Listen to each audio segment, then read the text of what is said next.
جناب علی خوش آمدید کہتے ہیں آپ کو ایک بار پھر علماء کرام کے ساتھ ہماری نشست ہوتی ہے، آپ کے سوالات ہوتے ہیں، علماء کرام کے جوابات ہوتے ہیں، اور یہ ٹیلی فون نمبر آئے گا بھی آپ کی اسکرین پر جس پر آپ اپنے سوالات بھیج رہے ہیں، بہت زیادہ تعداد میں بھیج رہے ہیں، ہم شکر گزار ہیں. اور گزارش ہوئی کہ ذرا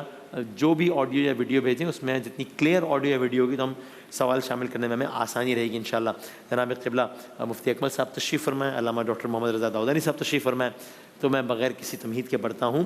علماء کی اجازت سے آج کے پہلے سوال کی جانب. سنائیے گا جی، سنائیں. جب ہم میک اپ کر لیتے ہیں ہاں ہاں تو پھر ہم وضو نہیں کر سکتے نا، مطلب ہم پانی یوز نہیں کر سکتے، تو کیا پانی کے ہوتے ہوئے ہم تیمم کر سکتے ہیں؟ اچھا ٹھیک ہے جی. بسم اللہ الرحمن الرحیم. جو کہ عذر شرعی نہیں بنے گا نا، یعنی مثال کے میک اپ کیا ہوا ہے اور ایسا میک اپ ہے کہ جو ظاہر ہے کہ پانی کو آبسٹرکٹ کر رہا ہے کھال تک یا جلد تک اسکن تک پہنچنے کے لیے، وہ پینیٹریٹ تو نہیں کر پائے گا،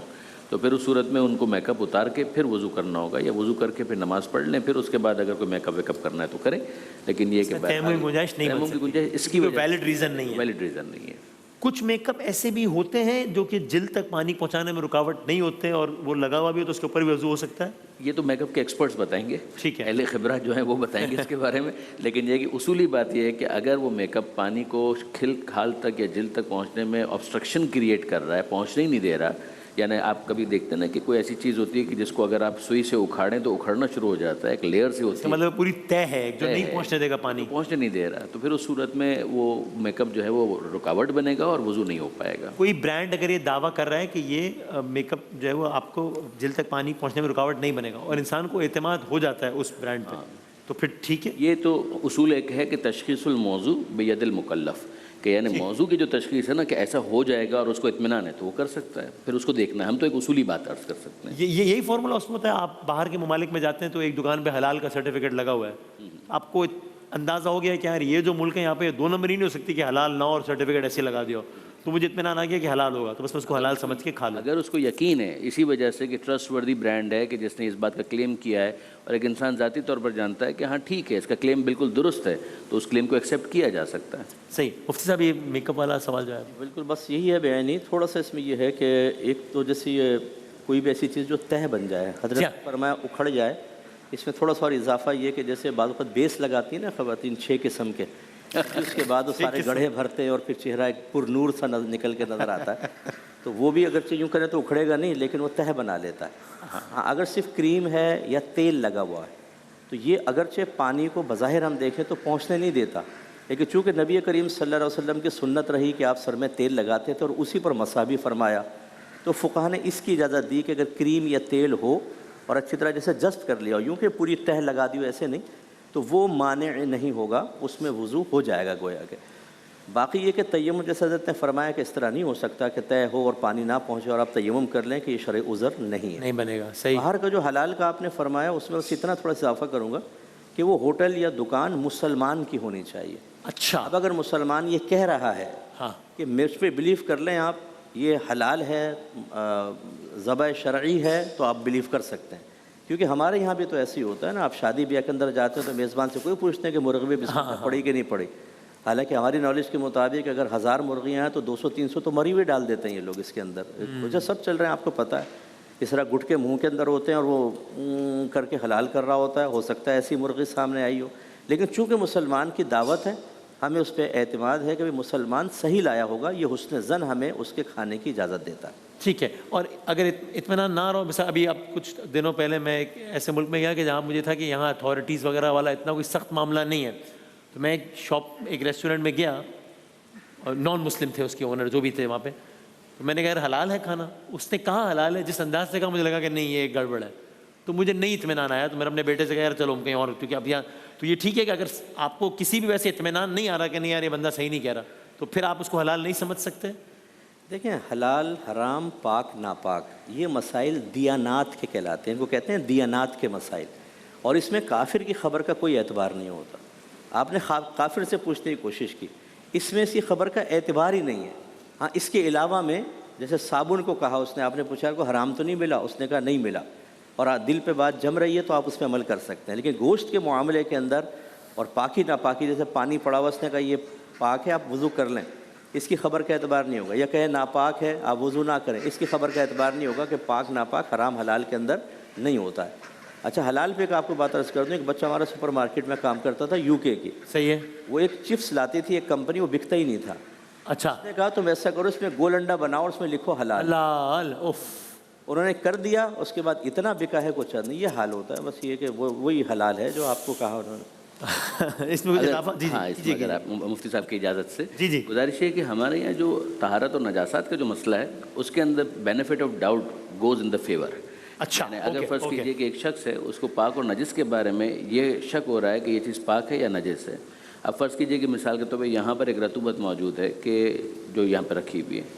اب نہیں معلوم کہ یہ پاک ہے یا نجس ہے، تو میں اس کو ایزیوم کروں گا، فقہ جعفری کی میں بات کر رہا ہوں کہ میں اس کو ایزیوم کروں گا کہ یہ پاک ہے، جب تک اس کے نجس ہونے کی میرے پاس اطلاع نہ ہو، ذاتی یقین ہو، دو عادل افراد کی گواہی ہو، کسی ثقہ یا ٹرسٹ وردی شخص کی گواہی ہو یا کسٹوڈین کی گواہی ہو، ورنہ میں اس کو ایزیوم کروں گا کہ وہ پاک ہے۔ یہ مسئلہ ہمارے یہاں صرف مسلم معاشرے کا نہیں ہے، یہ غیر مسلم معاشرے کا بھی مسئلہ ہے۔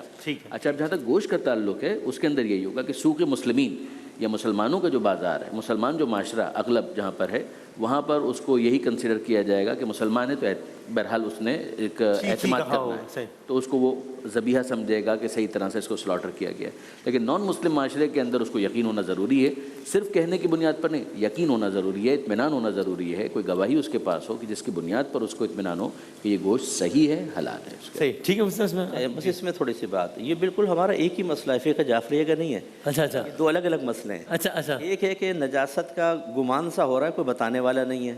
اور ایک ہے کوئی گواہی دے رہا ہے۔ ٹھیک ہے، ہم نے گواہی کے بارے میں عرض کیا، باقی اس میں جو حضرت نے فرمایا وہی ہے، هو الذی خلق لکم ما فی الارض جمیعا، اللہ نے فرمایا جو کچھ زمین میں ہے وہ تمہارے نفع کے لیے پیدا کیا ہے۔ رائٹ، اس کی روشنی میں مسئلہ نکالتے ہیں کہ ہر چیز اصلاً پاک بھی ہے حلال بھی ہے، اس آیت کی روشنی unless proven سے دفعہ اٹھا سکتے ہیں پاک اور حلال سے۔ اب اس کے حرام یا ناجائز ہونے کے لیے دلیل درکار ہے جو اس آیت سے ثابت شدہ یقین کو زائل کرنے کی صلاحیت رکھتی ہو، اس کے لیے پھر الگ بات ہے، اگر نہیں ملی تو بالکل جیسے حضرت نے فرمایا تحری کر کے مناسب، بالکل چلائیے اگلے سوال کی جانب بڑھتے ہیں۔ میرا سوال یہ ہے کہ کیا رمضان میں خواتین روزے کے ساتھ لپسٹک لگا سکتی ہیں؟ اچھا، کیا رمضان میں خواتین روزے کے ساتھ لپسٹک لگا سکتی ہیں؟ بالکل لگا سکتے ہیں، بالکل لگا سکتی ہیں، مفتی صاحب نے کہا جی بالکل، آپ لگائیے بس ٹھیک، مختصر اور جامع، تھوڑے کہے کو بہت سمجھیے میرا خیال ہے، اور اگلے سوال کی جانب بڑھیے۔ جی، میرا نام واجد ہے، میں اسکردو سے بلانگ کرتا ہوں، کہ اگر کوئی کسی شخص کا جو ہے نماز قضا بہت حد سے زیادہ ہو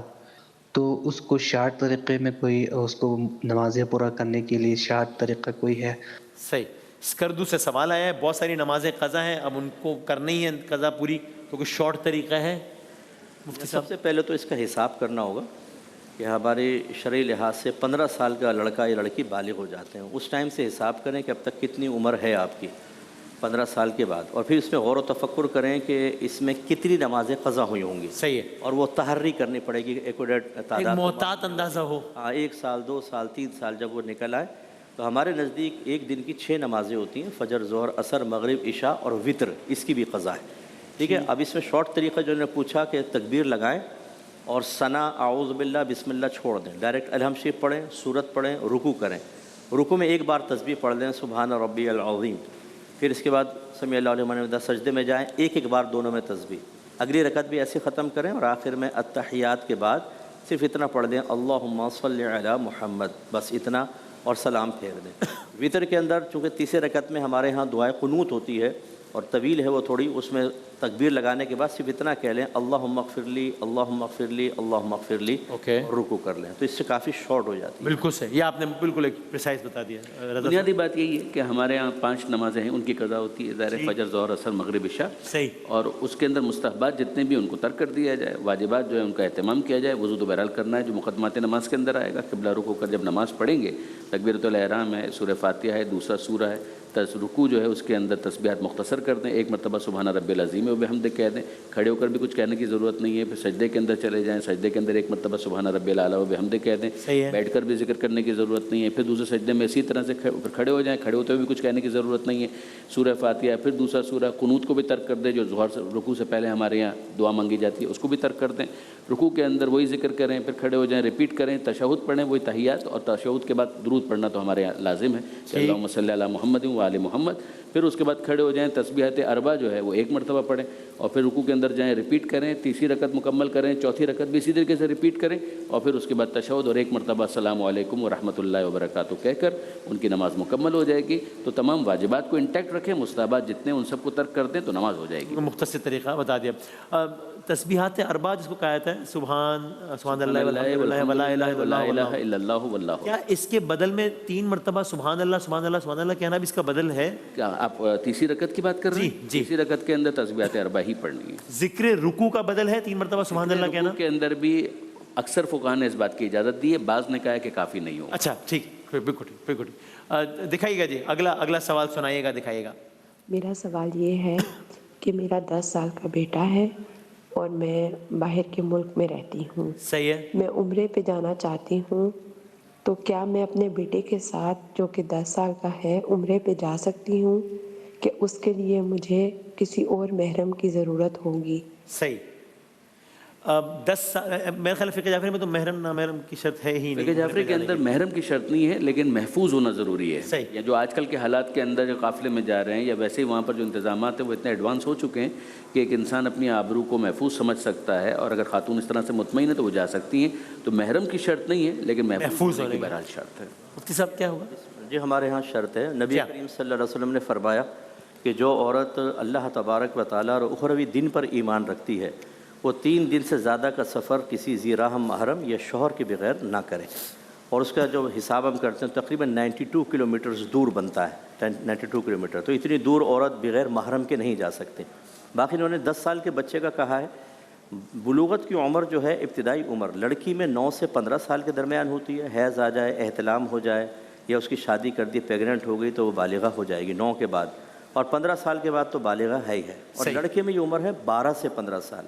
تو 10 سال کا بچہ جو ہوتا ہے وہ 12 کے قریب ہوتا ہے، اس کو کہتے ہیں مراہق، قریب البلوغ، اور یہ بالغ کے حکم میں ہوتا ہے، لہٰذا یہ 10 سالہ بچے کے ساتھ حج یا عمرے پر جا سکتے ہیں، کر سکتے ہیں۔ اچھا اوکے، بالکل ٹھیک، بالکل ٹھیک۔ ایک آخری ہم ذرا سوال لے لیتے ہیں، چلائیے گا۔ اگر ایک شخص توبہ کرتا ہے ہاں اور اس کے سابقہ جتنے بھی گناہ ہیں اس میں حقوق العباد کے گناہ ہیں جس کی اس نے تلافی کرنی ہے کسی نہ کسی طرح سے، لیکن وہ اس وقت صحت یا پیسے کے لحاظ سے اس قابل نہیں ہے کہ وہ کسی بھی چیز کی تلافی کر سکے، صحیح ہے، تو اس کے کیا گناہ معاف ہو جائیں گے توبہ کی صورت میں سارے؟ ٹھیک ہے، میں بتاتا ہوں جی۔ وہ کچھ تک توبہ کرتا ہے، لیکن اب کچھ حقوق العباد ہیں جو اس نے ادا کرنے ہیں، نیت بھی رکھتا ہے، استطاعت نہیں رکھتا، کسی کا حق مارا ہے لیکن اب استطاعت نہیں رکھتا کسی بھی وجہ کہ اس کو کمپنسیٹ کر سکے،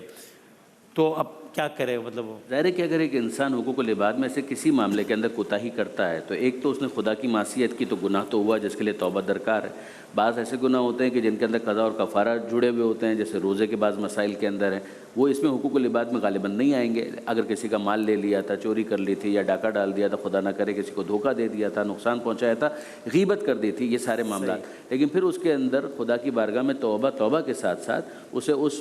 فرد سے بھی معذرت طلب کرنی ہے، اسے معافی تو مانگنی ہے، اور معافی مانگنے کے بعد اگر کوئی مالی معاملہ ایسا ہے کہ جس کو کمپنسیٹ کرنا ضروری ہے تو وہ اس کے ذمے پر ہے، ایسا نہیں ہے کہ وہ ختم ہو جائے گا، اس کے ذمے پر ہے، یا تو وہ جو صاحب معاملہ ہے جس کا حق ہے وہ اس کو معاف کر دے، اور اگر وہ معاف نہیں کرتا تو بہرحال اس کے ذمے پر رہے گا، اور اس کے ذمے پر اس حد تک رہے گا کہ اس کو وصیت کر کے جانا ہے۔ میں مر جاؤں تو مر جائے تو اس کا مال جو ہے اس کے اتنے پیسے میں نے دینے تم ادا کر دو، پھر اس کے اندر پہلے جو چیزیں نکلیں گی تو ان میں یہ بھی نکلے گا، اس لیے کہ دین کے اندر صرف یہی نہیں آتا کہ جو اس نے ادھار لیا تھا، بلکہ یہ جو ضمانت جس کے اوپر اس کی ذمہ داری ہے ادا کرنا وہ بھی اس کے ذمے پر ہے تو اس کو دینا ہے۔ مفتی صاحب جی،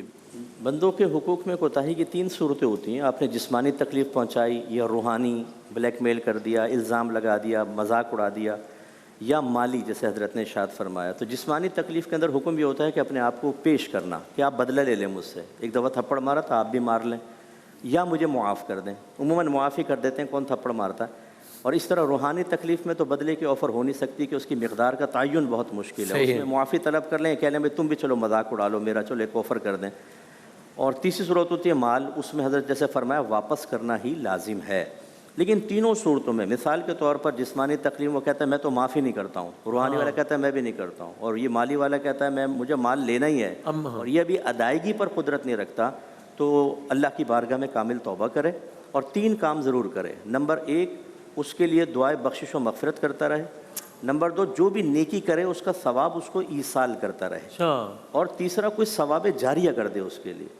اللہ کی رحمت سے امید جب میدان محشر میں پہنچے گا, اللہ نے چونکہ اپنے ذمہ کرم پہ کر لیا ہے کہ برود قیامت مظلوم کو بدلہ دلوائے بغیر ظالم کو نہیں چھوڑے گا, تو ظالم کو کھڑا ضرور کرے گا, لیکن جب اس کی اتنی ساری نیکیاں وہاں پہاڑ کے برابر ملیں گی, مجھے امید ہے کہ اللہ کی رحمت سے کہ اللہ تعالیٰ اس کو راضی کر دے. جزاک اللہ, انشاءاللہ. بہت شکریہ, بہت نوازش. علماء کرام کا بہت شکریہ. سیگمنٹ ہمارا روزانہ تقریباً اسی وقت ہو رہا ہے. انشاءاللہ آپ اپنے سوالات بھیج سکتے ہیں, علماء کرام سے جوابات لیں گے. ایک بریک اور اس کے بعد قرآن سائنس سیگمنٹ کے ساتھ حاضر ہوتے ہیں انشاءاللہ. جزاک اللہ.